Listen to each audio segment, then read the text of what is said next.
Hey there, Vibe Gardeners. In this episode of Vibe Gardening Informal Edition, we're going to go into how I planted my peppers this year. We got my hatch pepper here in the front, and I got my bell peppers in the back. So with that said, let's go. So we're going to start off in the front garden here, where we got this hatch pepper. This is more of a spicy style pepper. So this pepper here is actually started from seeds from a seeds from my neighbor Sarah, where she gave me basically this Ziploc bag with a bunch of pepper seeds in there that she labeled as Hattish pepper from New Mexico, and so that got me kind of curious what's going on here. So with that mystery in place, I started germinating the seeds, and I started getting these peppers that later we confirmed is hatch pepper.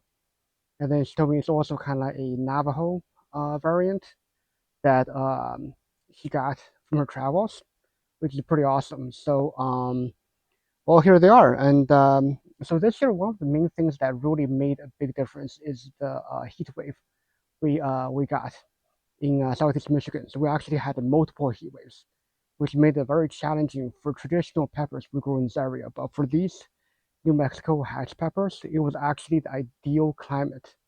So I had quite a few harvests. And so we can also see two of the three that I have planted here in front in this 10-gallon grow bag, which is the perfect size for it. Had about 80% full with mulch to kind of keep it hydrated enough. And it just really is basic organic potting mix from Costco. And it turned out really well. And so we had one over here. Basically, I cut off the ones that are dead already because it's already in the September. It's September 27th. So it's well past the timing for hatch peppers, and especially in zone 6A. So this one, as I saw earlier, had a yellower leaf and it produced not so good peppers compared to the other two. This one was also very vibrant. It produced quite well, but then this one's the final one left. This is the hardest of them all. This had the best peppers come out, and with the nighttime temperature dropping into the low 50s and upper 40s, I'm quite happy. It's still very hardy right now, and I'm gonna wait for this one to really um, completely ripen, and then eventually die on this branch. But this is gonna be my seed I save, and hopefully eventually after a few years it's going to become heirloom, which means it's going to be hardy for our climate. So we'll see how that turns out.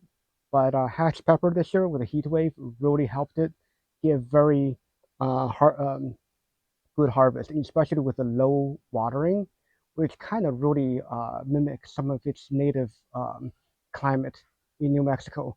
Really gave us really good results. So we're back here again. This is my in-ground backyard garden. This is where my tomatoes are, and also I planted 16 bell peppers back here.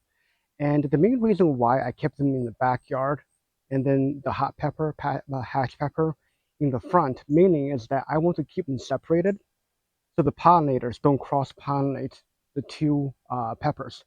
Because they being in the same family of species, they will cross-pollinate and create something in between. And the thing is, with hatch pepper being hot and bell peppers being, well, completely mild, no spice to it, it will produce a variant of pepper that is essentially not at all conducive to either being hot or being mild. It's going to be something in between, and I don't know if anyone's going to like that. So this is, and for me being a seed saver, this is why I made sure that I'm separating the two type of peppers with a house in between, because that's going to keep the pollinators from flying over. With the bumblebees, I see that they really don't go very much higher than the height of this window back here. The only bugs I see go over the top are essentially Japanese beetles. And as the season goes by, obviously they essentially died off, both from my fighting the Japanese beetles as well as when it comes to the season itself, their lifespan being short and them dying off. So This is why I put my bell peppers in the back so they don't cross pollinate with the with hot peppers.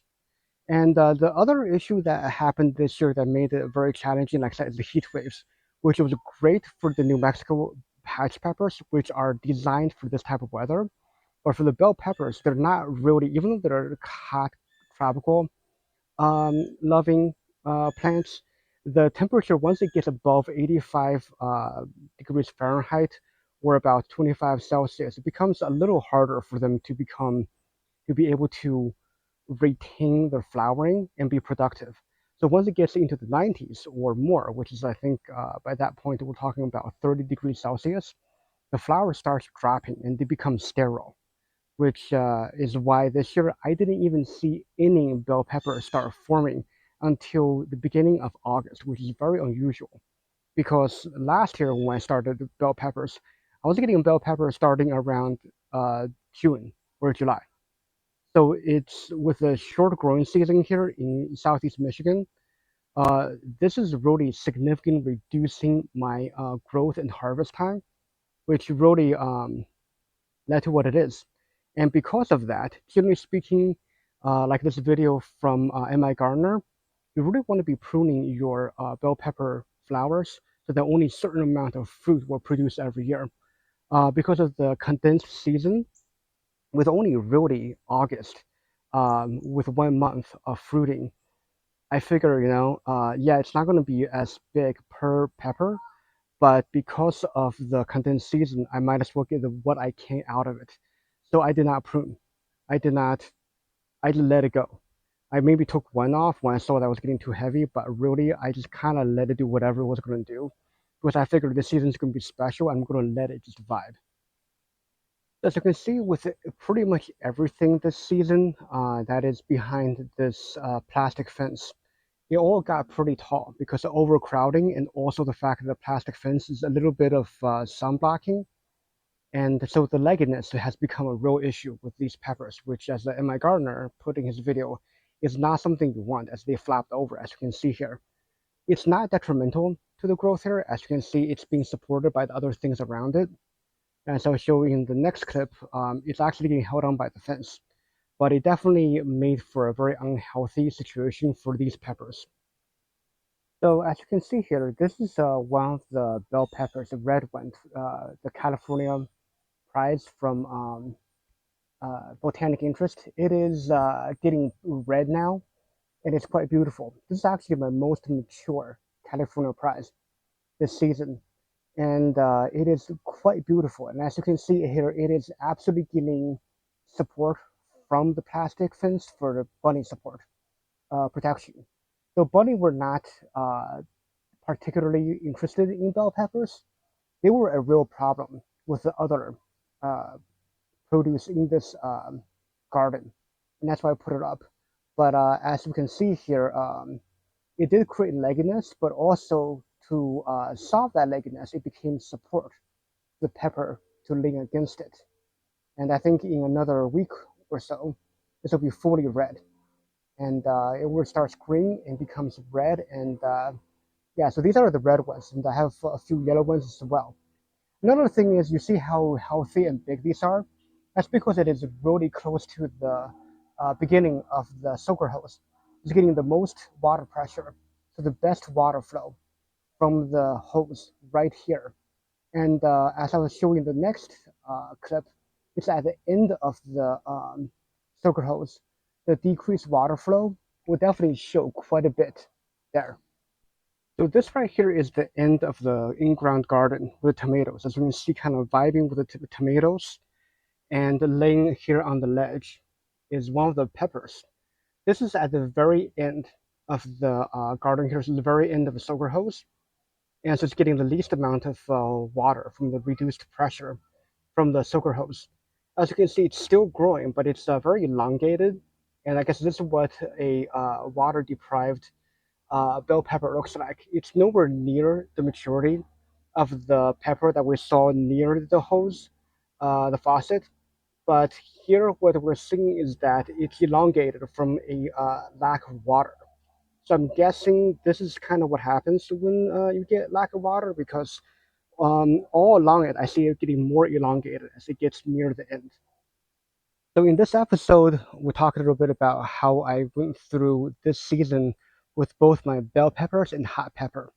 And as you can see here, with this year, the many heat waves, the unusual amount of heat waves here in Southeast Michigan in Zone 6A, the heat waves really helped the hot peppers, but really deprived the bell peppers of the full season that it wants to use for growing.